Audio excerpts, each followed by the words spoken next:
23. We're gonna be finishing the last section, the Tomb Raider, tonight.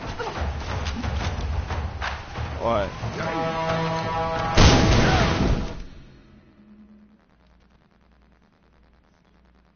She's playing a game too, you know.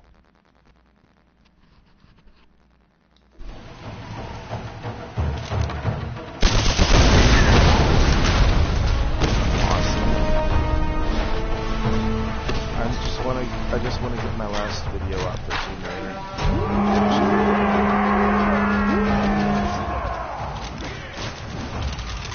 Killing a bunch of innocent people, a bunch of assholes in the game, but that's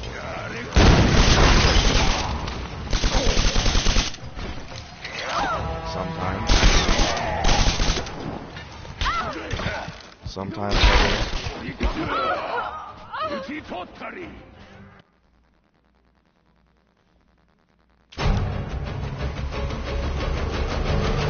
I guarantee you right now, if you're sitting and watch some of the shit that my dad does,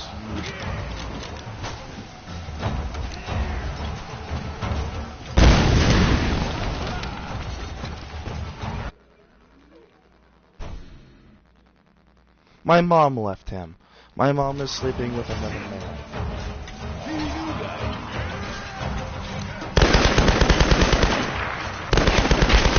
I'm not the one that should be getting backfired for that. I'm sorry. My mom went to the bed with this drinking attitude. I'm so totally going to be hearing my dad for years.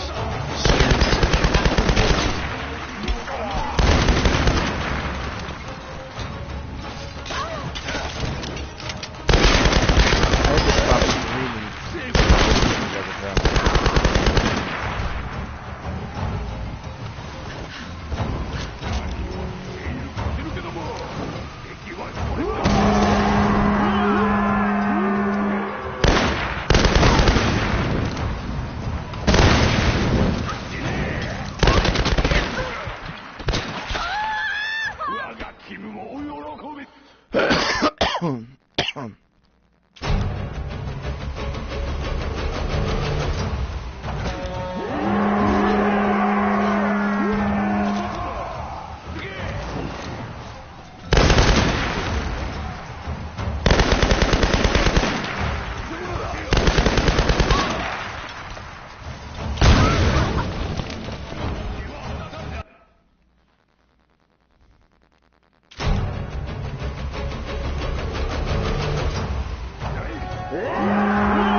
I'm so worked up I can't even fucking play this game like I normally would.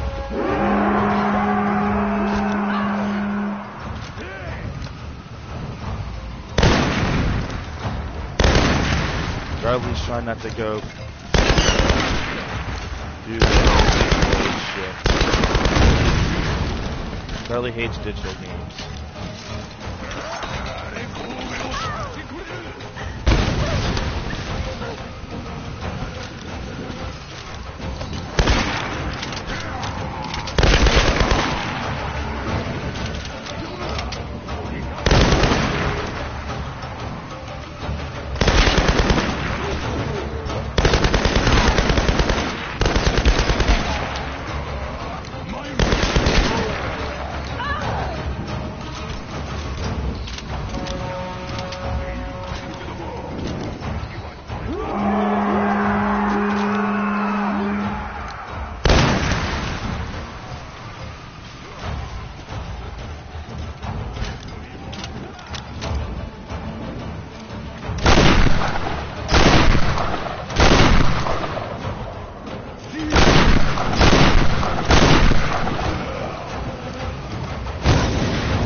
Please let there be a fire.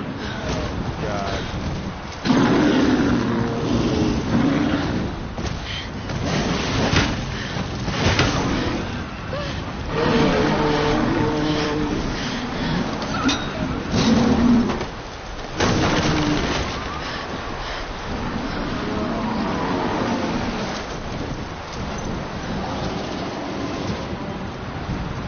I just need to get that last document. Come on, there's gotta be a fire in here.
My chest is starting to hurt again.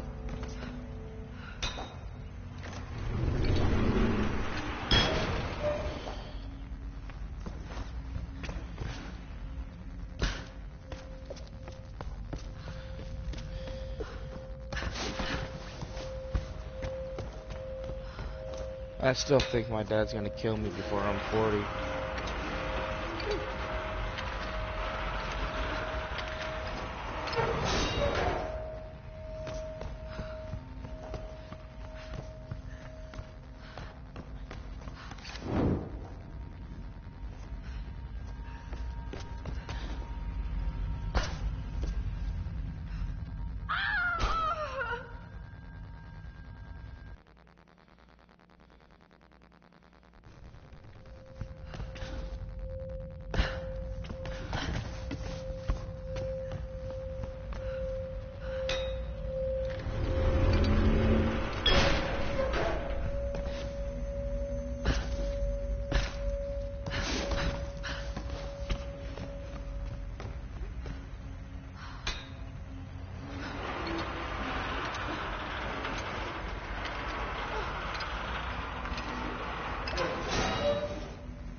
kind of were the one who wanted it last year.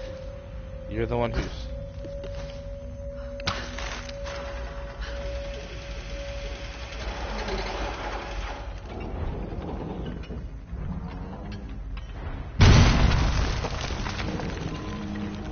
New Year's. Happy Kill My Father's Day.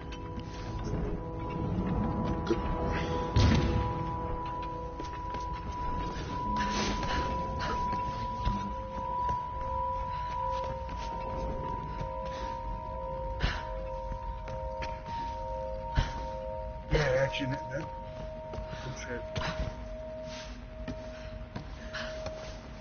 Action hang. It's fun.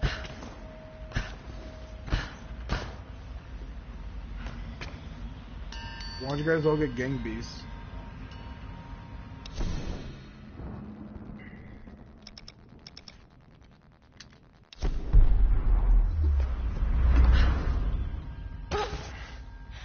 Zombie Vicodins? We never had a chance. They were waiting for us, hundreds of them. We never even made it to the sacred chamber. From the beginning, we were doomed. And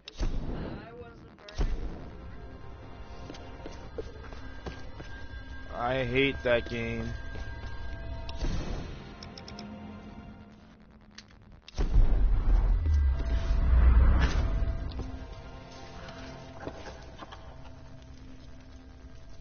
This Chinese earthenware is thousands of...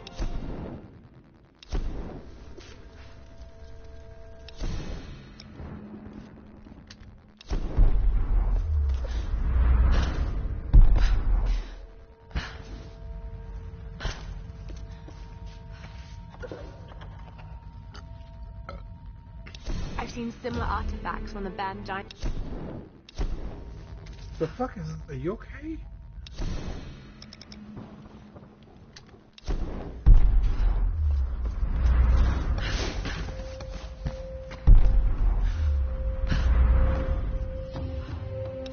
well,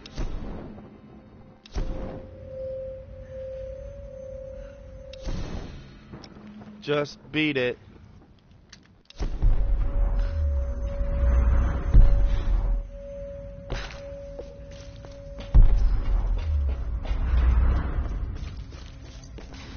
Oh, all you need is to enter your social security number and $500.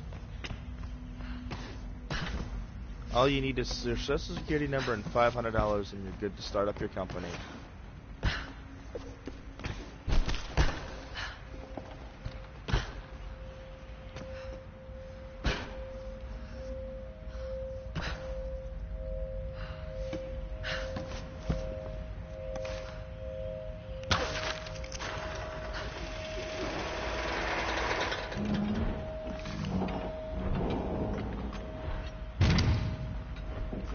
I almost died and I got the shit scared of me. Holy fuck, I won that though. Fuck yeah. Hey Dread, my New Year started off perfectly.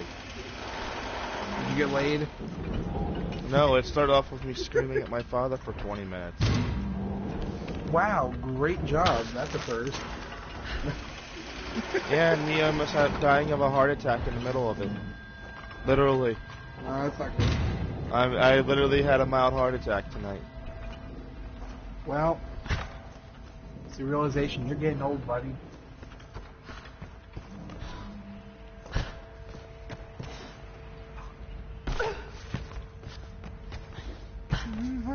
No, just bury with my game collection and let the love of my life know that I'll always be with her. I've been racking up wins. Whoa, Rainbow Six Siege. Holy crap. My game collection is going to the grave with me. Nobody's getting my stuff. I'm stealing everything.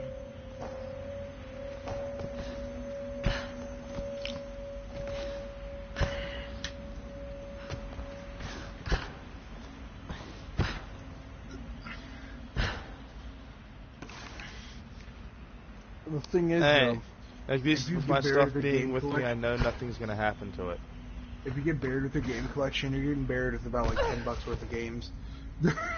No, all my games.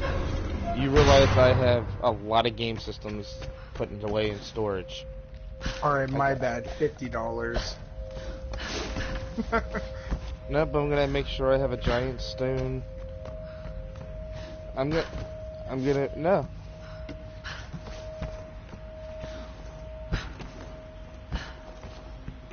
I'm gonna make my own stone coffin.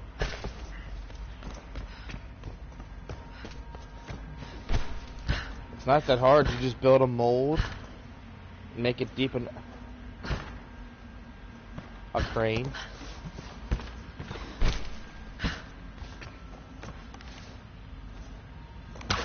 Yep, I'm going out like the end of the world. And the game's lagging. They will.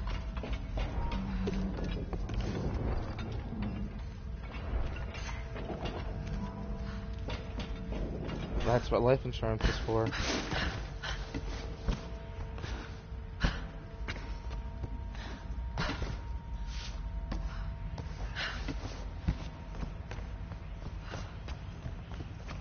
Since I just won $10 million. $10 million? Wow! How the fuck do I do this shit?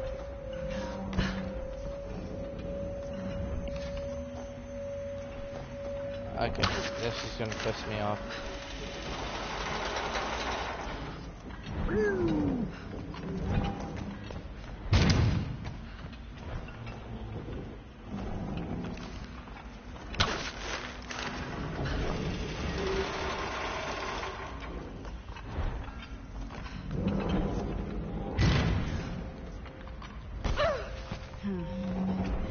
It's too high. You know what? God damn it, who the fuck keeps putting me in these damn groups I don't want to be a part of? My mom added me to a group, and we're in the same house. Mom added me to a fucking text group, and now I can't figure out how to leave it, and you're texting it. Pissing me off. If it was that easy, I swear to God. Some AK-47 My mom doesn't dude. know you.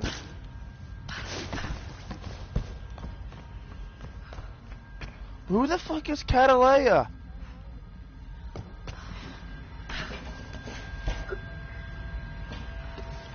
Yeah, it's me. The big man. Yeah? Oh, well, I'm receiving a shit ton of messages at the moment. What the fuck?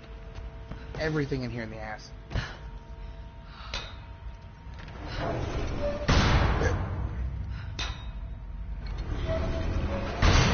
You bitch. Hey. Yes, we all know Happy New Year. Fuck the New Year, it can go straight to hell. Well, my teammate just killed me for no reason.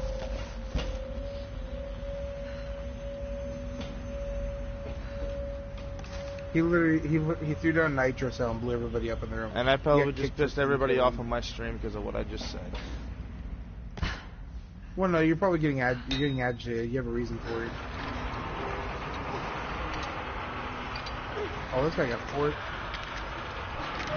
I'm leaving this game. I hate cunts like him. I just did. I don't know how this is gonna work. People that team kill in games like that really irritate me. They're able to kill your teammates.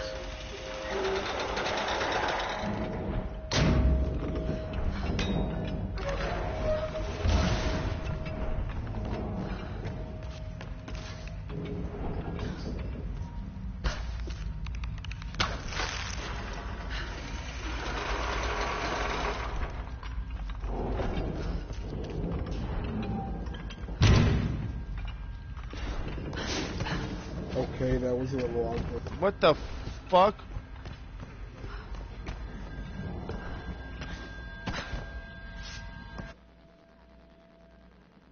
Happy New Year's. Hola. Billy died.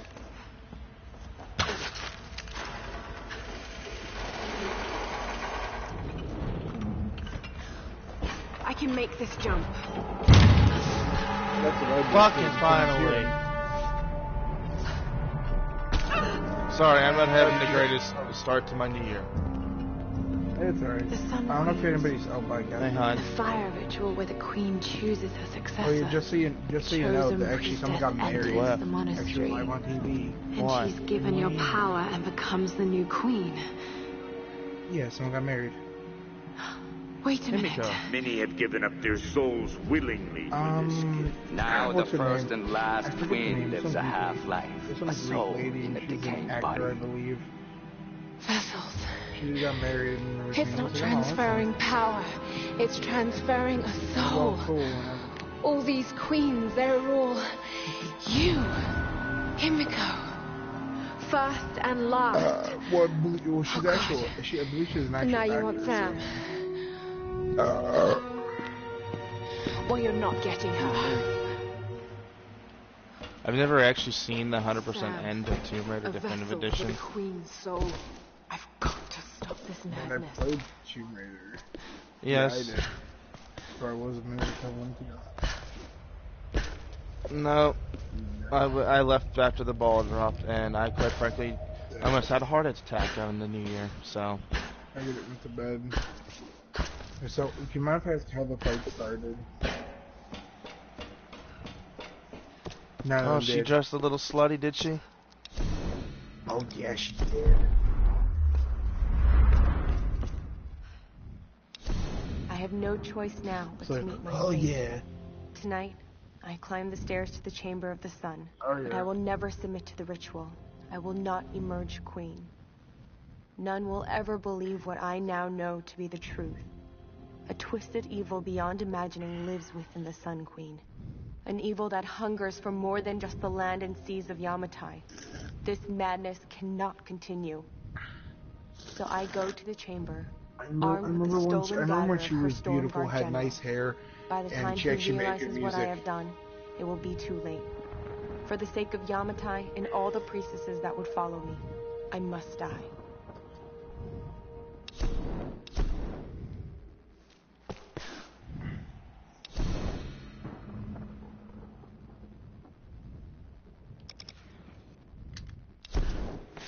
One more relic.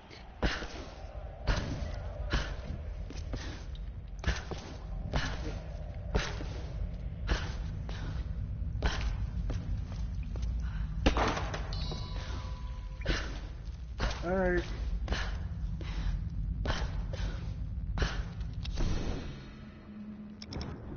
Alright.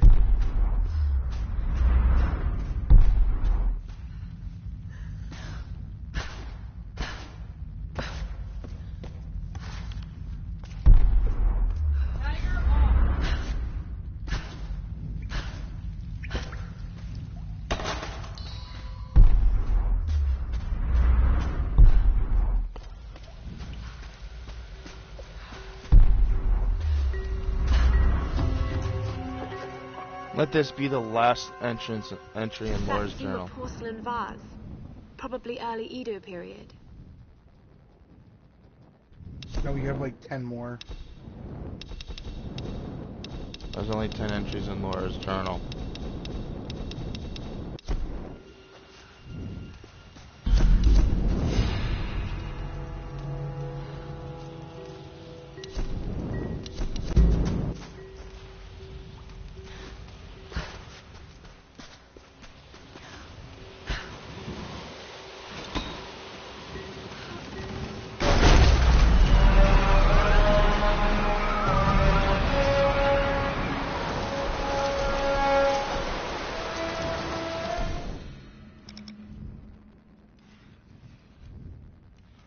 What are you guys talking about voting for? What do you mean?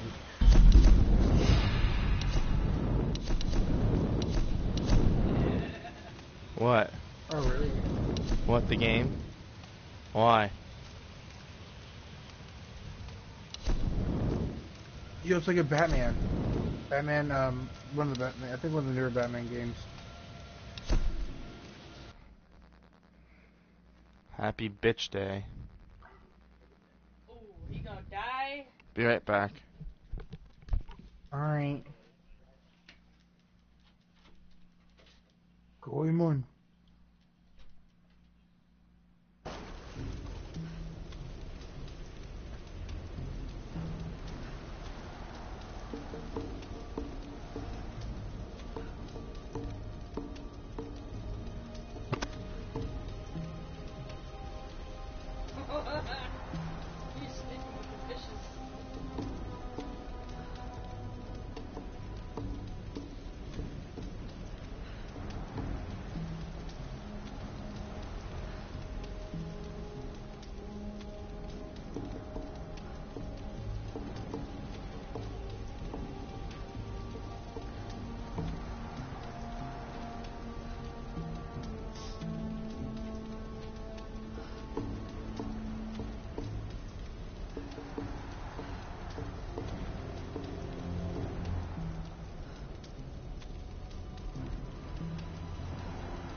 Wow.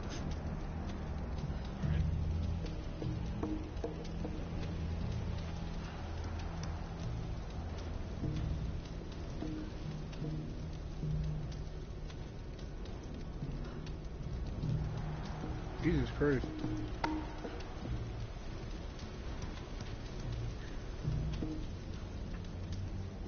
Usually when kids didn't feel good about themselves, we usually went to see the counselor because that's where the teacher would guide them towards.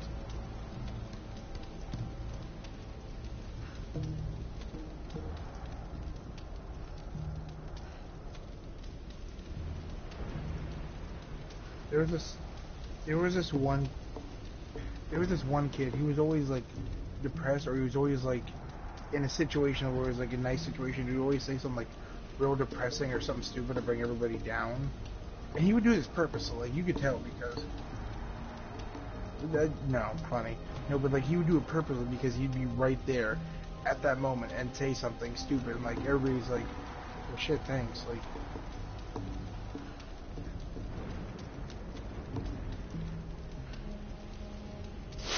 and he's like, I was like, really? You really gotta do that? And he said, what? You really gotta say something stupid like that and bring everybody down with you? And I was like, what do you mean? Like, you being a complete cunt. I told him to his face. And this is like a kid almost as big as me. He turned around and cried and walked away. Like, alright, whatever. Yes, I made some fat, depressed kid cry because he kept bringing everybody else down.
Peace.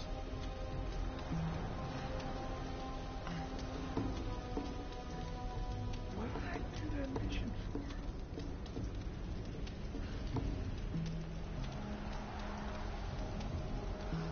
Yeah. Oh,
Oh my god.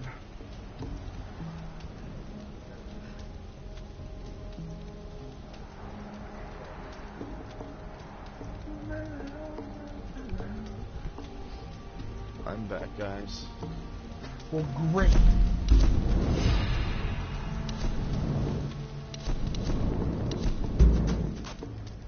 Butt bombs.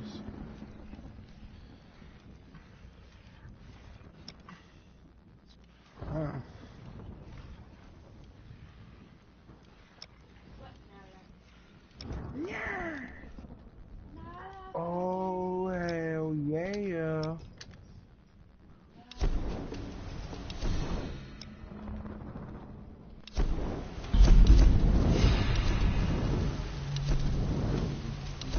My dad walked around. What do you mean?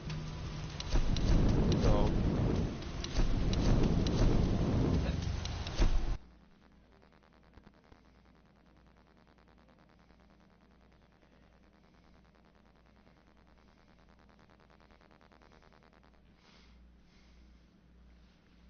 it's 3 degrees outside. He's in my room. She's in my room right now. I was outside. I had to let her in.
agree with Ken.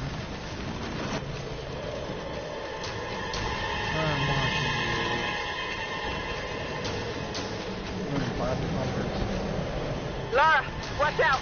Those bastards are heading your way. We did everything we could to slow them down. Thanks, Freya. Get to the boat. If I'm not back. We're not leaving without you. We'll be waiting.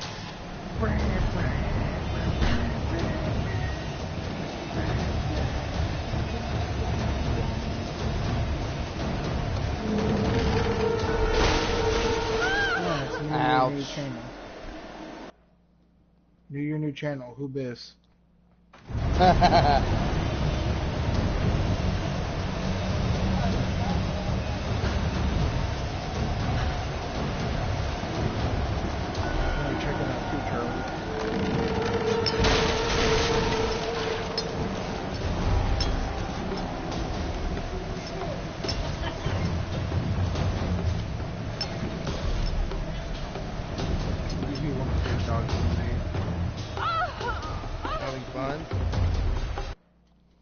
You never know that.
What game was it? Rip.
Nice.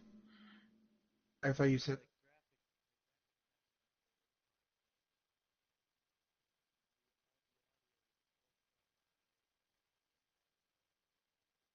Oh, Jesus. But yeah, I thought you said Outlast, that's why I said yeah. Because Outlast, meh.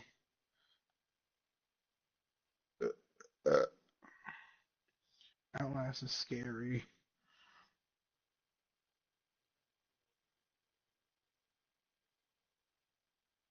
Outcast, Outlast.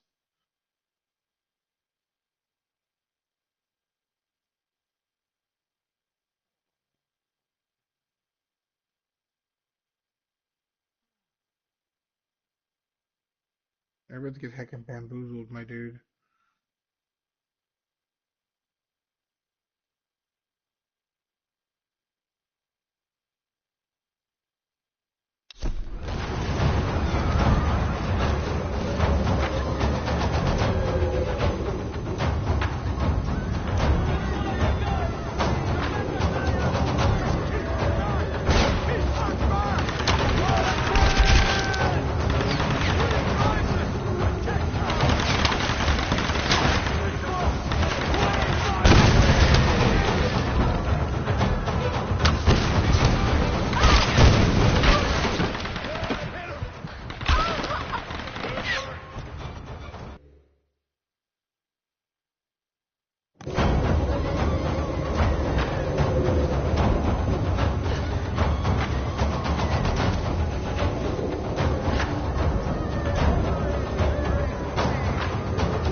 Anthony. I'm here. You're safe now. It's okay. It's okay. You saved me. I knew you would. I made you a promise. Let's get you home.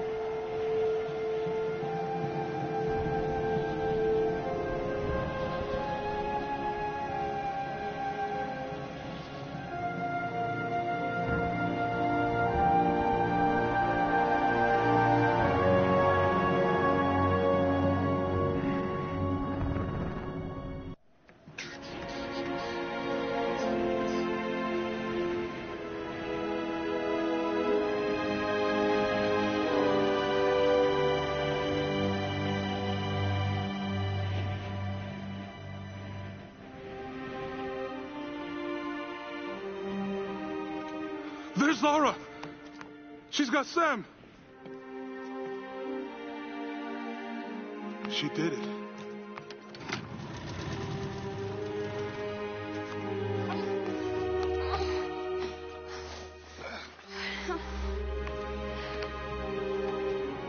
I think she's going to be okay. What happened up there? It's over. We can go now. All right, let's get the hell out of here.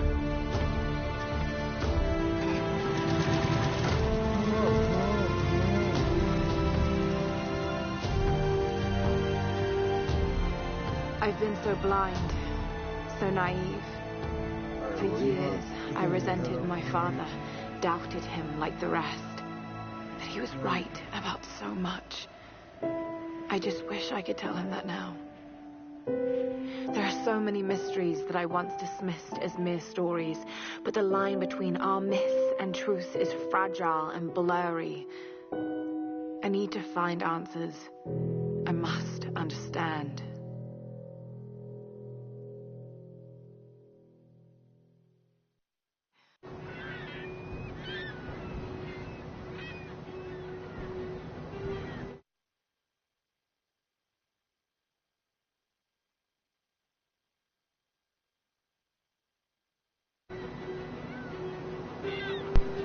I have 100%ed Tomb Raider.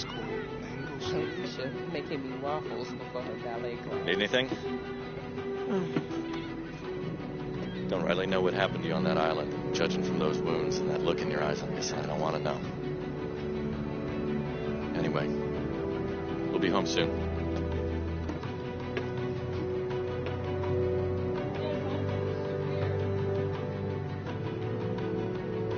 I'm not going home.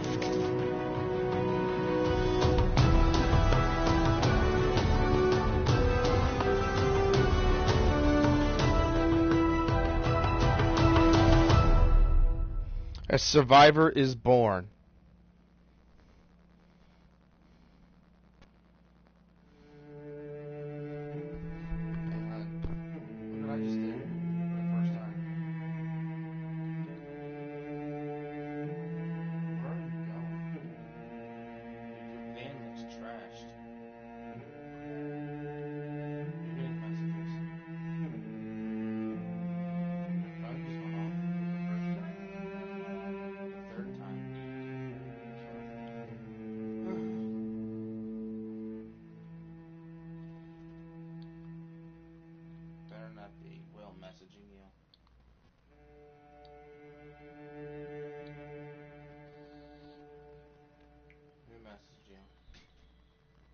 Who was it?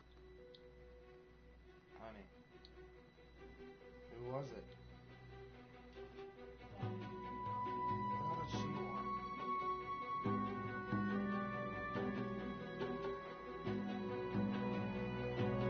I'm gonna try and keep her mouth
Wish they would have had a DLC for this.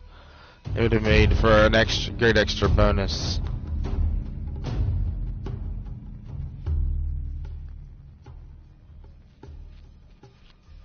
It's not.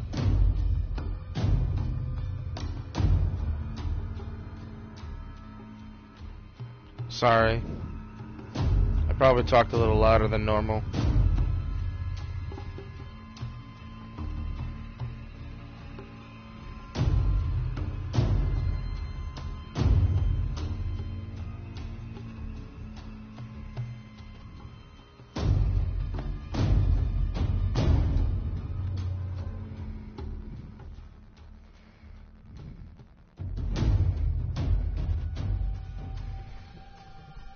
Actually telling you when to turn, isn't it?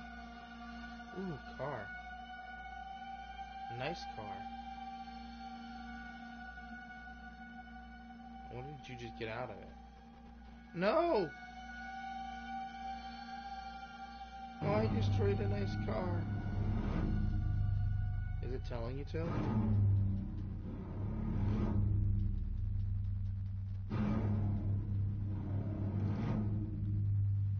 You're gonna have to beat him up.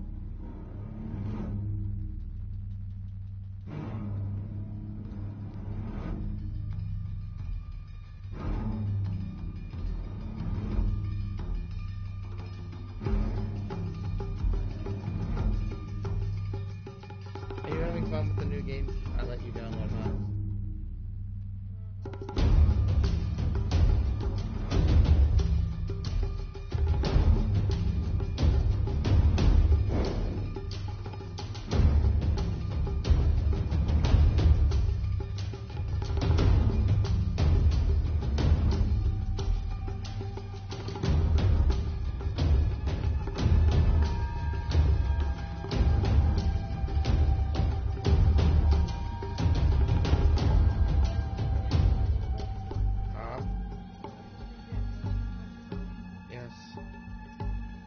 Technically a cop, and you're also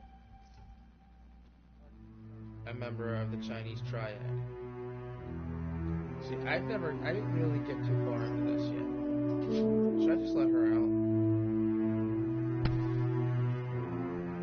So, do you work tomorrow, Charlie?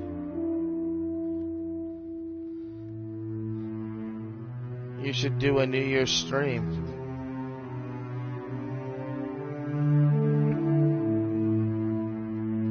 How was your work yesterday?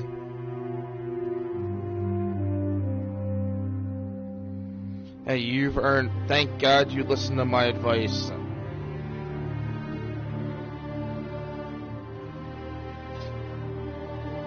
I'm just saying thank you for listening to one of your friends' advice for once. I mean, do you have any idea how much... We actually worry about your health when you're sicker than a dog.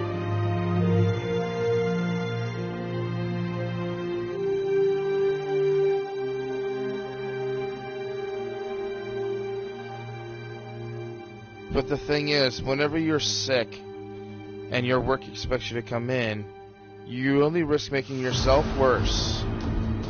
Especially since you work in lawn and garden.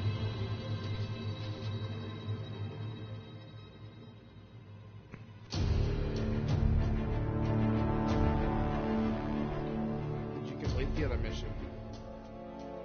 Or did you fail it?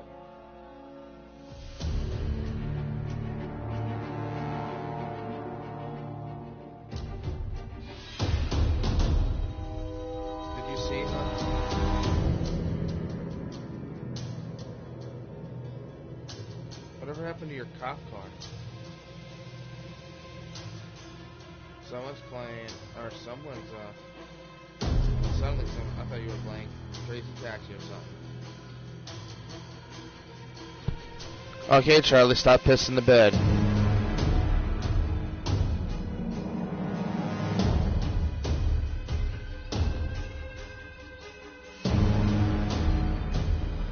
How hard is it to drive cars? Honey. How hard is it to drive cars?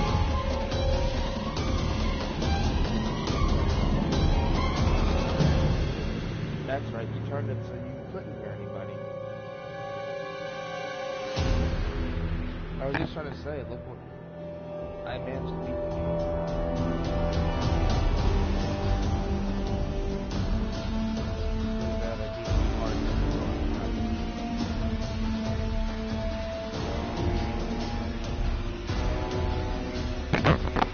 Alright, Joey.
And there's a dragon over there you want to touch. Have you been collecting those blinking items?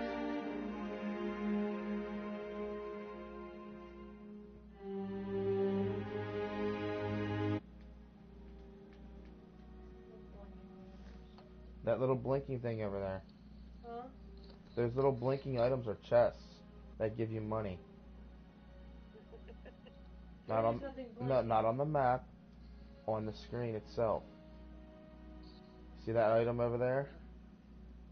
That's something you can open. And then there's something behind you that you can open.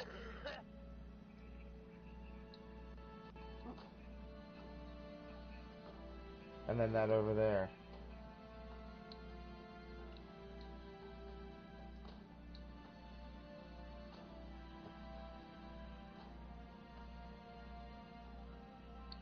What the fuck is he doing?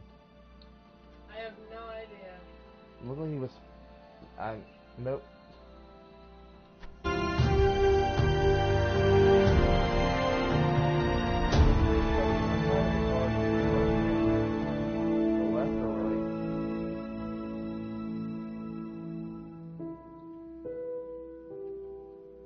You really like that car, don't you?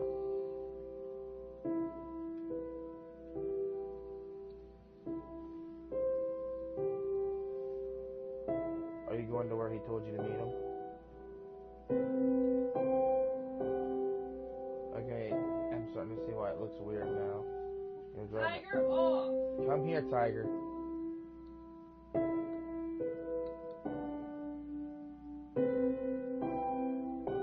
Lay the fuck down.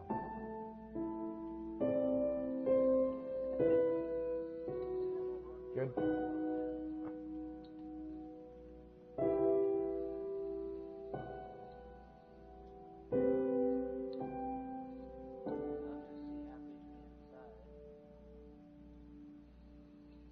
Yeah, well, we don't need him laying on clean clothes and a brand new jacket. Well, give him something to lay on. It's cold. He's laying on a soft carpet right now. The carpet's not gonna warm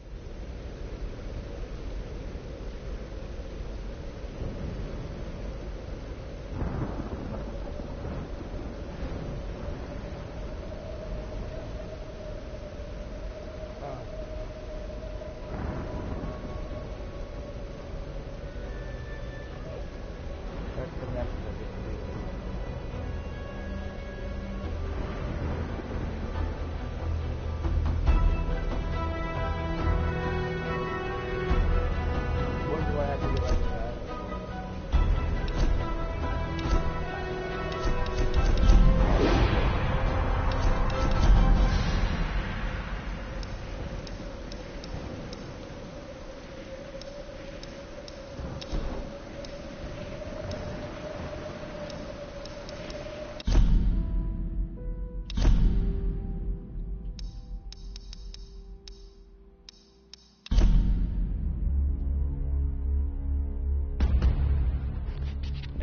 Zachary Levi here, just outside of San Francisco, California, at world-class development studio Crystal Dynamics, whose current project is the reimagining of the Tomb Raider franchise.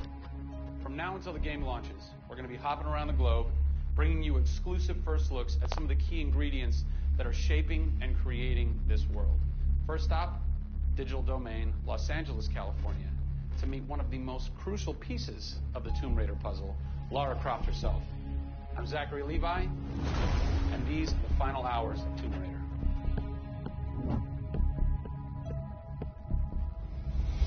Digital Domain.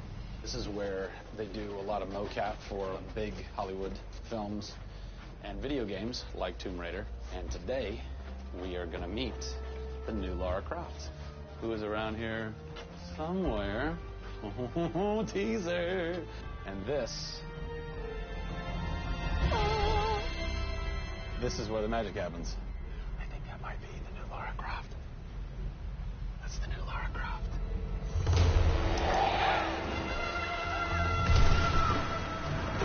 Since 1996, many actors have played the part of Lara Croft, but for the reboot of this franchise, the team conducted an exhaustive international search for someone who could bring a whole new level of emotion to a character who's become so familiar. In late 2010, a young English-born actress was chosen to become one of the most recognizable characters in video games. My name is Camilla Luddington. I'm a British actress living in Los Angeles. I am the voice and character of Lara Croft, the British heroine. When I was first approached for it, I really felt overwhelmed at the honor of playing an icon like Lara Croft. I think I screamed in my car, actually, when I heard that I got the role. Lara Croft, one of the most iconic female characters in all of gaming. This is really her origin story, how Lara became the super badass that she is in later years. She is just a young, naive, perhaps 21-year-old who has a thirst for adventure. We're used to seeing Lara Croft as just the It's 3 degrees here. almost killer, and she's a badass and everything. But I think in this, it's 3 degrees outside where I'm at. Please come and get me. When we went through the process of looking for actresses the world over, I mean, this was Europe. Wind chill was 3 below. Hundreds and hundreds of actresses that were whittled down, and we ended up with Camilla. She had sort of that rawness that we wanted. We, somebody who not only wanted the part, but was willing to push her character into that emotional area that we wanted. Let's learn a little bit about Camilla. Where are you from? I am from a town in England called Ascot in Berkshire. And it's like those things you wear around your neck. Really didn't do TV or film or anything until I got here in Los Angeles. Camilla Luddington's got the perfect accent for Lara Croft. Also with this, because this is almost feels like performing on a stage. Yes. So here we are. This is performance capture stage. The volume. The volume, they call it. That's interesting. You'll have to explain that to me later. I don't know why. I think maybe it's like a measurement thing, like height and width and depth. I'm gonna go that with yes. creates volume. Yeah. Math nerd. And you also do. Of course, you stole another bike. Yes. And what's a fun fact about this? Careful. You can hit somebody. Is that they'll put Velcro on this, and they'll be like, okay, you're gonna have a gun and another gun, and they'll just stick to you. How much Velcro does a bazooka need to stay on tightly? A lot. There had to have been a lot of pressure as far as being the new Lara. It was intimidating. Did you go run around in the woods? Did you go hunt boar with a bow and arrow? Well, what's funny is I actually did archery when I was a kid. Really? Yeah, at the time you're thinking, why do I need archery? When am I going to use a bow and arrow? And now I know why. Interestingly enough. No! Is Lara a video game icon? A sex symbol? I think she's both. Oh! Obviously, she's a game icon. But I also think she's a sex symbol because she fights for what she believes in. She's courageous. And I think those things are sexy. The shorts are gone. That's a bummer. Which I'm sure most guys will think is a bummer. I like her new look. Yes, she's still gorgeous. But now she's a person. Camilla brings truth. She is truly breathing life into Lara Croft. And when Lara is supposed to be going through an emotional scene, you'll see tears streaming down Camilla's face, and it's real. People ran over to her, like, are you okay? Like, she's got mascara running and tears streaming down her cheeks, and she's like, oh, yeah, And you're like, wow. When I got this role at first, I did not even know that I would be crying so much. I just thought I'd be kicking butt. That was the Lara that I thought I'd gotten myself into. This was some of the most emotionally and physically draining work that I'd ever done.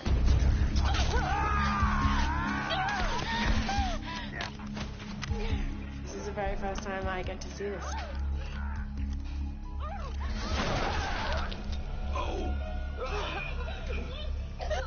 Oh, God. I had to do it. I had to do it. So the fans have now seen Lara's first kill. What was that moment for you like? Intense, for sure. Probably one of the hardest things to film. She has to fight for her life. It's fascinating how she reacts to that. You know, she doesn't just walk away from that first kill. It really gets to her. You see her become Lara Croft. Camilla Luddington is our new Lara Croft. Strong, spunky, gorgeous, brave. How did she get so brave? Excellent question. We're going to cover that in our... I know him, though. Lara Croft. Don't miss it.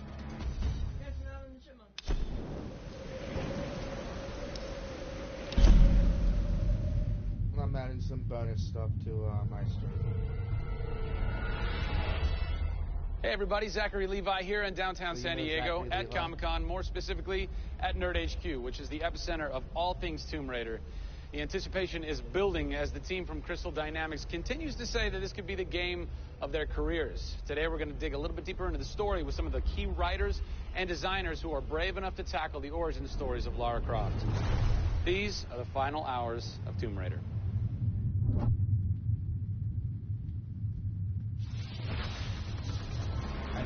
We're in downtown San Diego. We're at Nerd HQ. Fans, the public, will get to play the game for the first time ever. Are you nervous? This is the most nervous time of the entire game. This is huge for us. This is the first time we're giving anybody the opportunity to put their hands on the game. It's not finished yet. It's hard to send it out into the world like that. It's a little young. It's a little fresh. When you put it in the public's hands, you're getting a very raw, unfiltered, like, hey, this is what we love and this is what we don't. You'll start to read about it now. You'll start to see it online. You'll start to get people's perspectives. We're making sure that we make it the best thing that we can for the fans, and these are the fans. Why make an origin story? You could just kind of continue with the Lara Croft Tomb Raider saga, but you didn't. Why? We didn't start with the idea of doing an origin story, actually. We started with the idea of doing something fresh. There haven't been very many games that have the opportunity to go back and tell a true origin story. There is very few games like this. In the history of the Tomb Raider franchise, there has not been a female lead writer until now. Rhianna Pratchett. For me, I didn't think of it like we needed a female writer to do that. Rhianna just nailed it. Rhianna Pratchett. Yep. Does it take a woman to know a woman?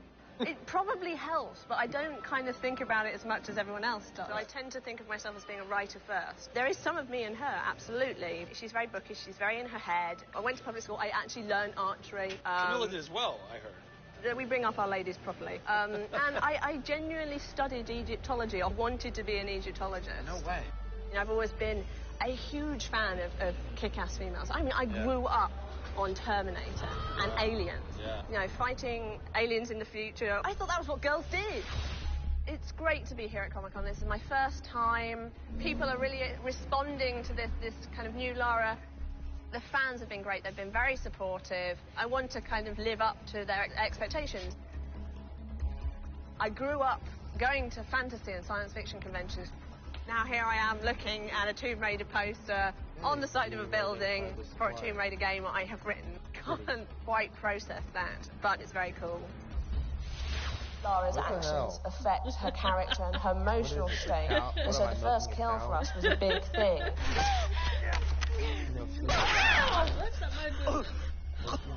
Ow! Mine. It's not comfortable to watch, and it shouldn't be. Oh, God! And it is about picking yourself up, despite the fact that you're scared. You can't have bravery without fear. In video games, you're kind of tweaking all the way down to delivery. Yeah. Blessing or curse. Games development can be quite harsh on narrative. You know, you can lose levels or characters. You have to be amazingly flexible. When is the script finally finished. You get insight when you see it through your audience's eyes. Yeah. So once the story gets to a point where we can start sharing with people, where we can start putting it on the screen, then we start to understand, are people getting from it what we want them to get from it? The feedback is that it's really fulfilling our primary goals of delivering a story that introduces people to Lara Croft, but also just takes them on an amazing adventure.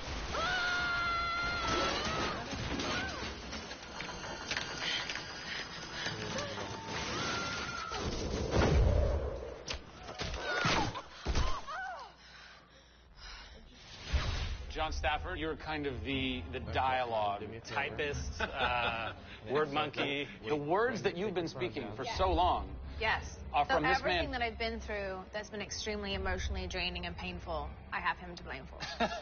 We'll have words later about it. What were the challenges stepping into the heart and mind of a character like Lara Croft, who we've known for quite some time? Yes. Players' expectation is... You want to just jump right in, guns blazing? Controller, I'm awesome. I'm awesome. That's what video games basically allow gamers right? to feel. I am awesome. Challenge for me is to show her vulnerable. Shipwrecked on an island inside the Dragon's Triangle. Still have a very playable game, but also show real emotional character. It's very difficult to do that in game. Please come and get me. Are you done gaming? You can do this, Lara. When you have really extreme circumstances, you have really extreme emotions. What the hell? It's all about her survival. She's basically willing to do whatever it takes. There's people trying to kill you. Things are really extreme. Listen, I'm gonna get you out of there. I promise. I promise. I didn't want any lines to sound gamey. There was a good collaboration of making sure that really that didn't happen. That's very difficult writing. How do you write a line that isn't just like, I should go there? Yeah. That's... I bet there's something hidden in that crate. I want you to love this game in a way that really feels like the first time you played it, but do it in a way that people have never seen before. For me, it's crazy not to look at this as an opportunity to really start that dialogue. This is the game of our careers. This truly is the first time to sort of say, okay, this is it. Well, now that we know a bit more about what it takes to reimagine an icon from the ground up, we're headed east to go behind the sounds of Lara's journey. A journey that is heightened and shaped by cinematic score and sound design. I hope to see you on the next episode when we talk to who's behind what we're hearing in Tomb Raider.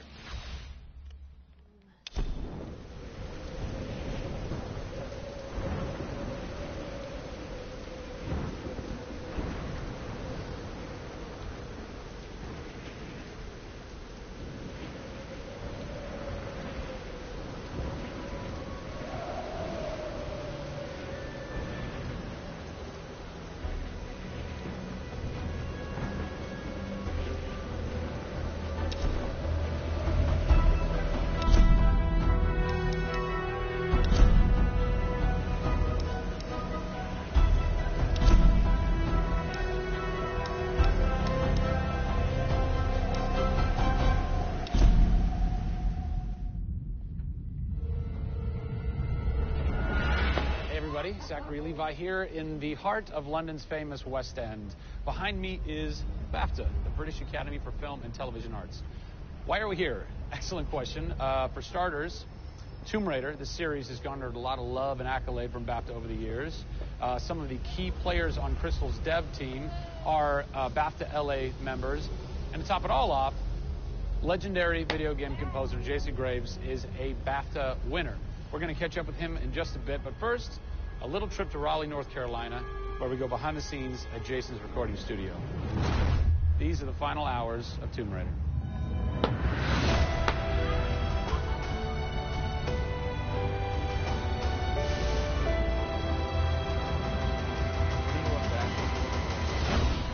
You'll be able to access all the games you have on one screen. First thing we did was the theme. Uncharted. There have been many composers in the games or the films, but they've always used the original theme. They said, we want to start with a clean slate, new theme. I did it on piano, very simple. I was really scared just to send it because I'm like, I don't know, I think this really works, I think I like it. We ended up taking that exact theme. The first demo I sent was on the first trailer. That exact same arrangement.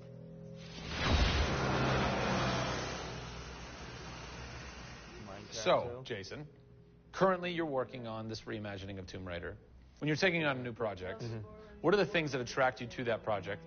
The heritage of a particular game, I think, obviously. And don't even get me started on Tomb Raider. I literally almost drove off the road. I was on the phone with the audio director. Like, oh, stoplight! And I had to pull over a little bit to not hit the car behind me. What I loved about Tomb Raider, what really drew me to the project, was they had no pre-existing conditions. Because they wanted to get out of what it used to be. They wanted something new. They wanted something fresh. Jason's done hundreds of games at this point. He was an easy choice for us to go with on paper because he has such great experience. I listened through a lot of different material from a lot of different composers. I was really taken by how well he did the intimate stuff. The textures and the real, intimate and vulnerable bits that we needed to highlight in the game were a great match for us. What is square one for you when you start wrapping your head around and going, this is where I feel like this world is going to exist? Main theme. Call me old-fashioned. Then it was a matter of finding out what kind of percussion would work. And always going back to the melody and the theme, because that's kind of the heart of the game. The most signature thing that we need to get right is Lara's theme. One of our big goals was that it can be used in any emotional context. What does it sound like? High action.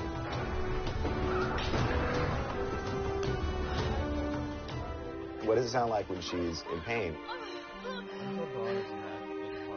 For music, the gameplay and the concept art, especially with the scavengers and kind of the shanty town, corrugated metal, how everything's kind of this amalgam of different stuff that they found on the island. Like, that's what I want the music to sound like. The bad guys are playing the music now. Alex said something like, it'd be really cool to have something, chains on a metal board, or like you're banging a metal fence. 2 weeks later, Jason calls me up and he's like, so, this guy who's like the sculptor who lives right around the corner from me, I was talking to him about the idea of creating an instrument. And I'm like, that sounds completely insane. We have to do that. Tackling the score to one of the most iconic franchises in the world brought a unique challenge.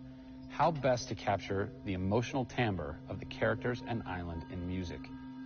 People, I give you the instrument.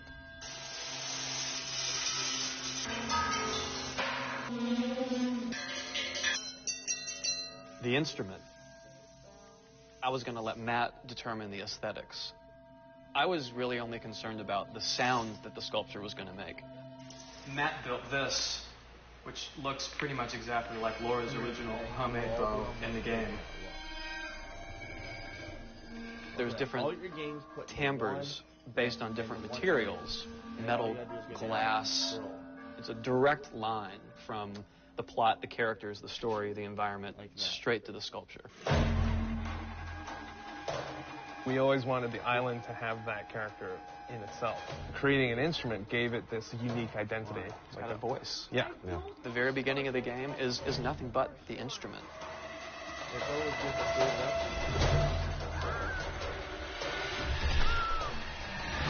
Who do you look at in video games or in film that you go, what they've done has shaped who I am and what I do for a living? They're all dead, unfortunately. What? Yeah, I know. It's classical composers. Oh. All classical? Yeah, I'm kind of going directly back to the source. Yeah, your ass. Prokofiev's, Tchaikovsky. Even for some of the scary stuff, you've got Penderecki, who's a Polish composer. Actually, he's still alive. It kind of goes back to ballets or opera, which is kind of the precursor to film and video games. They were telling a story. And that's what I love about that music. It tells a story. Even if you don't know the plot, you can listen to it. And film music's the same way. It's tough with games to do things that are subtle. You want to make Lara relatable, make her realistic. Another one. She went down over there. Division. Tell her story from the beginning and show how she became the superhero she becomes. One of the first things that I ask. I want the cold air to come in. It's hot in here. Because to me, that's the biggest thing that music can do in a tenth of a second. The music just, it nails the emotion. I'm not switching any side with you. You're not covering it either. Wow, that was amazing, huh? I personally don't think I've ever sounded so good. Do you want a warm and toasty room? Although, Jason, Jack, and if you answer that with a yes, and I'll go sleep in the living room. Perfect sense. Just so I don't have to roast to death. I cannot wait to jump into this game, not just for the amazing action, but the emotion and mood and tone that they're going to set with their incredible skill. I thought that was your forehead. Tune in next time for a special secret announcement that is going to change the way you play Tomb Raider forever. I'm not even looking what I'm doing.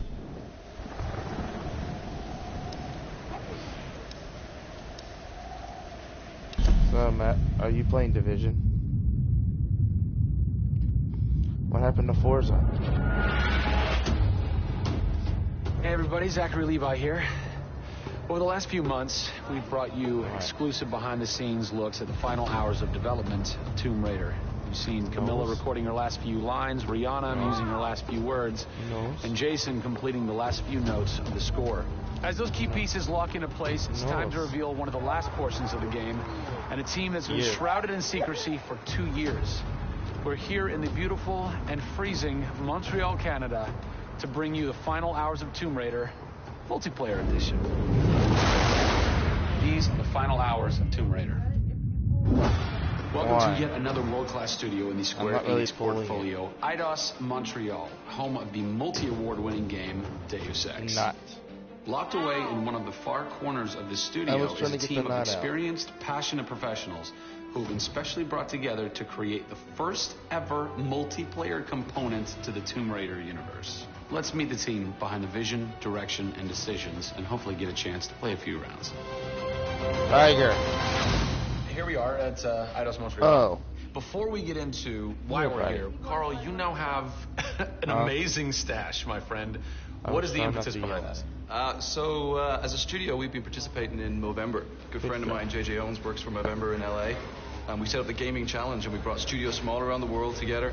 I think so far we've raised somewhere in the region of $140,000, $150,000. Well, been a big success. Although my wife doesn't necessarily always approve. She hates it? Oh, my wife No. She says that she hates it. She secretly loves it.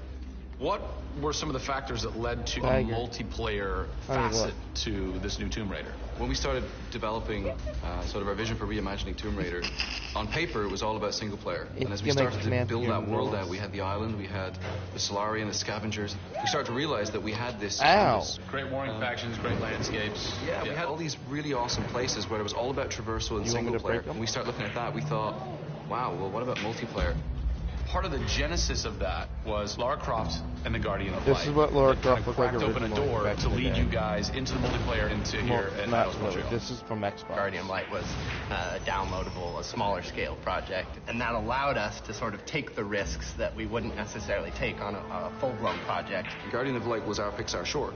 It's the idea that whilst you're building a big project, you're always thinking about that next thing. But also allowed us to be able to start understanding co-oping and networking. It was a game that actually brought Tomb Raider fans together for one of the very first times. You hear them in their ear and they were having fun. And as a result of that, that led to us thinking about multiplayer. Hopefully our single-player experience we're delivering is a very sort of single-player, solitary, immersive type of experience. But at the same time, we believed tomb raiding together with friends would be fun. Tomb raiding, I think that's the first time I've ever heard that term. I like that. It's fun.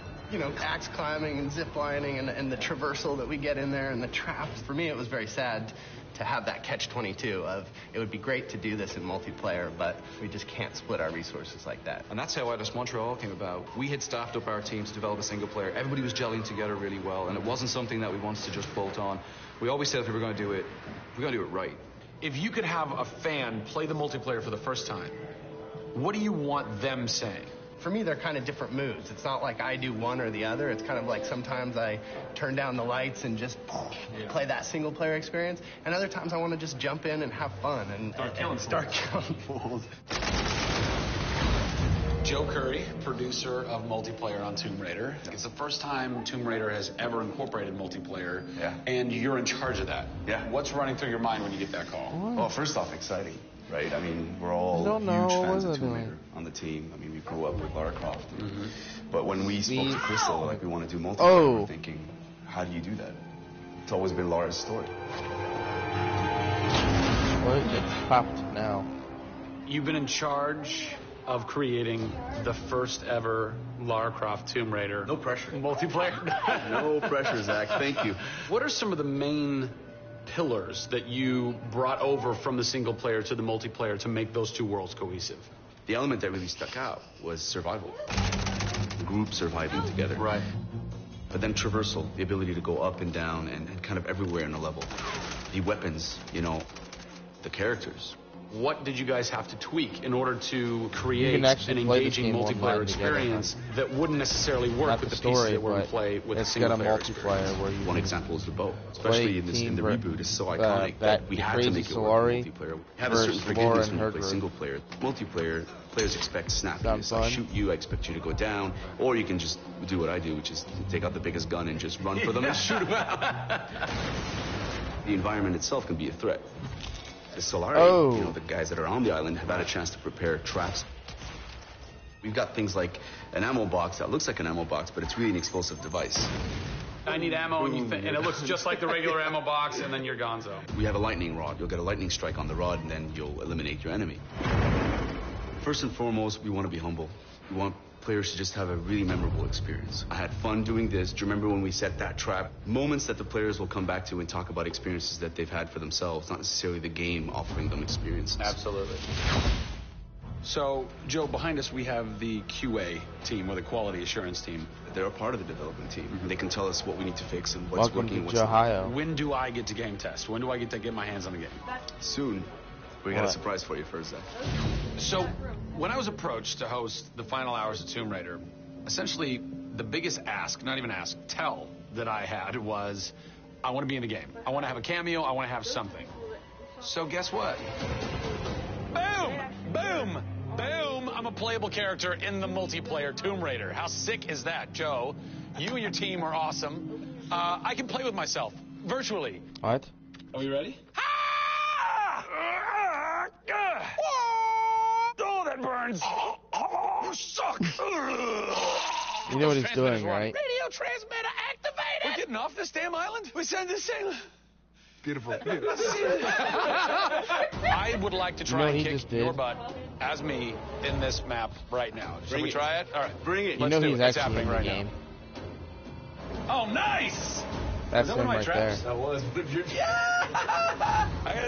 These booby traps are really fun. I mean, they're really, really fun. Yeah! Don't worry about it. Just because you made the game and I beat him. As you can see from the people and passion here at Eidos Montreal, this isn't just some add-on. They're devoting themselves to making this an experience in keeping with the feeling of single player. Familiar, yet different. Coming up in the final 2 episodes of our series, we go back to the home of Lara Croft. They're taking Tomb Raider to the finish line, and we'll be there for it. The only reason I'm throwing this into my current stream is because it's the bonus features and stuff like that I'm going to throw in at the end. That way they can sit and watch, you know what I mean? And I'm probably going to split this into like 6 different videos when I edit it. Hours worth of gameplay of pre-release code. Simultaneously, the studio dev team is hard at work crunching, optimizing, and polishing all the last little bits of code for what we will all come to know and love as the new Tomb Raider. It's a culmination of everything, and the clock is ticking. These are the final hours of Tomb Raider.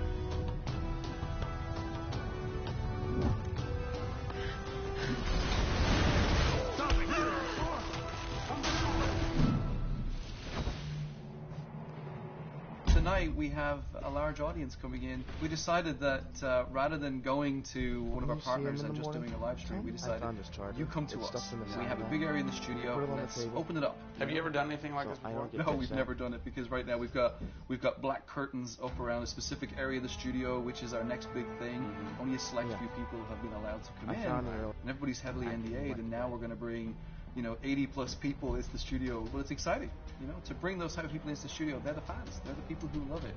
Yeah, what's up? We want people to be a part of our experience. On one half of the studio, all that is going on like crazy. But basically, in half the studio, you guys are just pounding, working out every last glitch, every last bug, making sure that it's all just perfect, done and perfect. Exactly. It's for your service. I wasn't hiding it. I found it where he put it earlier. Then things start getting sweaty around here. You're dicing with death right there. Well, you might be missing a release date. That's how big a day this Friday is. Yeah, it's huge. If we submit and they come back and say, hey, there's maybe 35 things that we'd like to change, then as a studio, we'll change them. We'll improve them. Or there's small things that they say, hey, this experience might be better if you just fix this little thing. then of course the team are literally sitting there waiting for that to happen. And there have been games I've worked on where we've submitted and within 24 hours what'd you think? Back and they'd say, would you be able to do that? You guys are crazy, you shouldn't have submitted it. I had to do that before. So, I didn't have the money to go to the hospital, so I cauterized my own wound. Right now, you're yes, I swim like a bitch. away from delivering this thing. And they're strewn about. What are they all doing? But they're not allowed to. So we have guys looking at a very prioritized hit list, right? So we say, okay, this is the most egregious thing that we've noticed lately. We'd like for you to focus in on it. What are you guys debugging here? I miss drinking Red Bull. Oh yeah, we want to make sure everything goes good with Jägermeister. Menu transitions. If I had a nickel for every time. One of the toughest things with Lara as a character is her hair. You try to simulate hair in a video game, and it's not always exactly the way it would be in real life. But that's something that's isn't that from the very beginning? Fans really point that out, and they want Lara to look as good and as believable as possible. So even in the home stretch, as we're trying to sweeten it and make you believe. That is from the very beginning, isn't it? A ton of time playing the game. So while everybody else would you be able to do that without freaking out? Trying to make it work, you're having fun. That's basically what you're saying. There's about 80 people, right, that are all still busily working in this last week before the game goes to cert. Absolutely. One of those groups is called the what group? The OMS group. And what does OMS stand for? OMS is an acronym for Oh My Shit.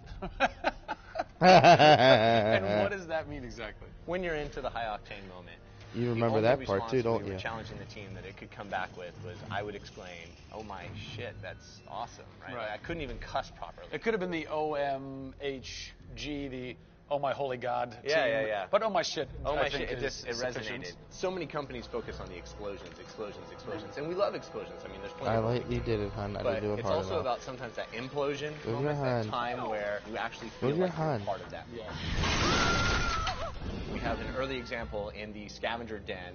Very early Welcome in the back, game, Shirley. How was where the camera is about very 6 beginning inches of the game. from the back of her head as she's in this claustrophobic moment as the ceiling Isn't that gets lower and lower. And oh, the I'm water watching gets the higher episodes and higher, of how the game was made in the and as you special suck features in for mode. that moment, if it's resonating with people, as Tomb Raider. you've seen it resonate here, you actually watch people who are claustrophobic kind of lean I did complete it tonight, 100% of it. React, and that's exactly what an OMS team is about. Took me a month, but I 100%ed it.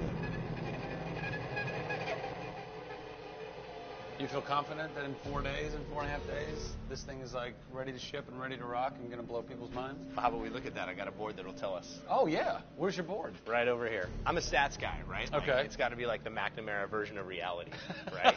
So, and getting things done, like it's very NORAD-like with the update on where we are with. And when you gonna what's going to happen if you end up with pneumonia and the flu? The priorities of what people are given against.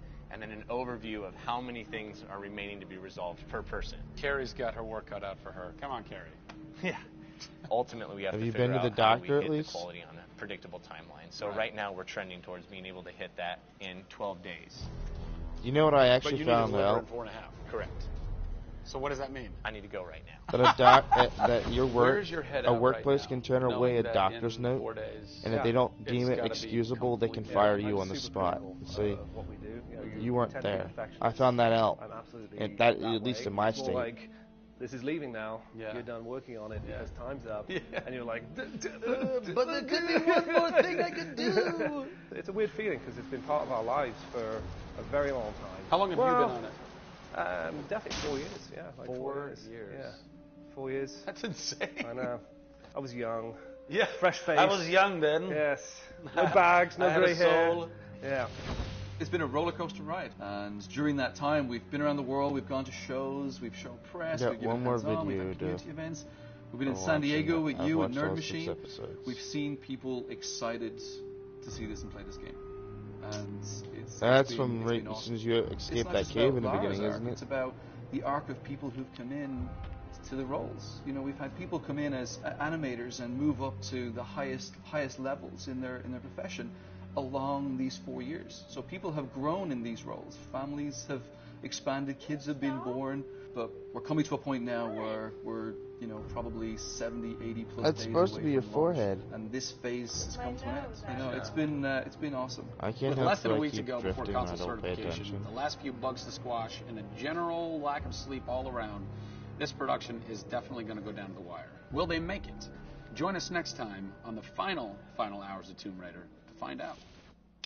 His name's Zachary Levi, by the way.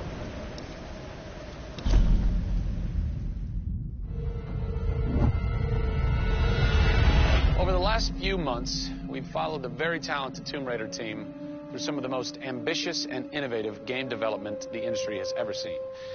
In the next few days, they submit the final code for certification. If they pass, game ships on time and everyone gets some much-deserved sleep. If they fail, well, let's not talk about that. I'm Zachary Levi, and these are the final hours of Tomb Raider.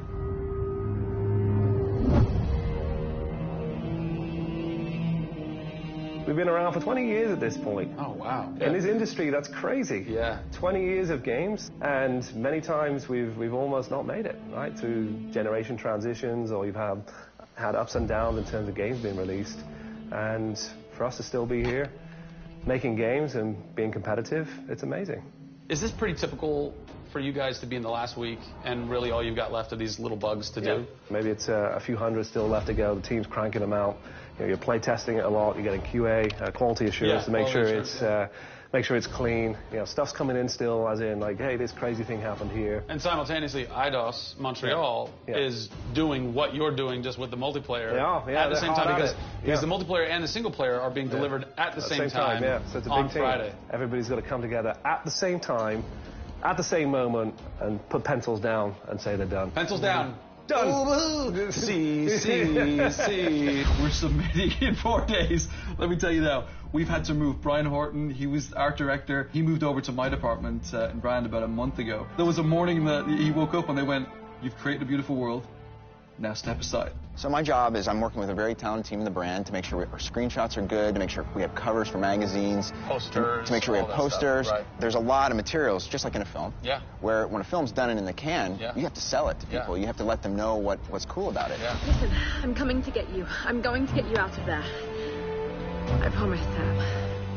What's been great about this over the course of the entire process, you traveling around with us, is that we've been able to bring you the final hours of each of the pieces. Yeah. We've spent probably the last 6 months watching how the music's come to an end and the voice acting has to be done. So each of our episodes up until now has really shown a side of the final hours of that particular person's role in the game. And now everything's come to a head where we're submitting the game this week. The guys are tirelessly working. You know, the guys have literally, at some cases, slept in the studio. Okay, so launch day, let's say you were at March 5th now. Where are you? What are you doing? I'm probably in bed trying to get 12 hours sleep. Because more than likely I would have been at some midnight opening the night before up till very late celebrating. So I'm probably at this time I'm probably in bed. I think a lot of us won't even know what to do with ourselves. You get so heads down in something, and it's been a part of our lives for years now. And you sort of get to that point where waking up in the morning, you're thinking about the game, and going to bed at night, you're thinking about the game. I'll try to sneak a little time here over the holidays, but then, you know, wait till the dust settles and we really get this in the hands of the consumers before I can really relax, I think. Even though I've played the game so many times, I cannot wait to take the cellophane off that game. Yeah. Pop it in. It's the retail. It's the retail copy. Yeah. And there's something special about that printed disc, putting it into the system, and you're like, this is the same game that I worked on for 3 years plus. And everyone else can have the same experience that I'm going to have right now. Yeah. Of all the taglines, whether they're actual dialogue in the game or marketing lines or whatever, something that would sum up your experience over the last 4 years is A Survivor is Born. Yeah. A Survivor is Born in you, A Survivor is Born in Crystal Dynamics. Yeah.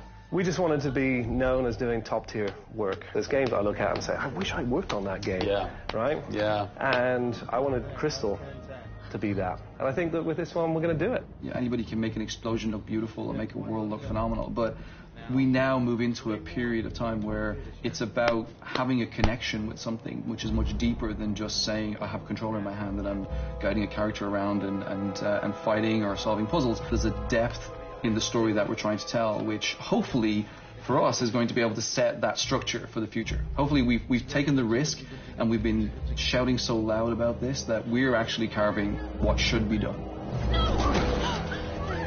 Oh, don't do this to me, you northern bastard.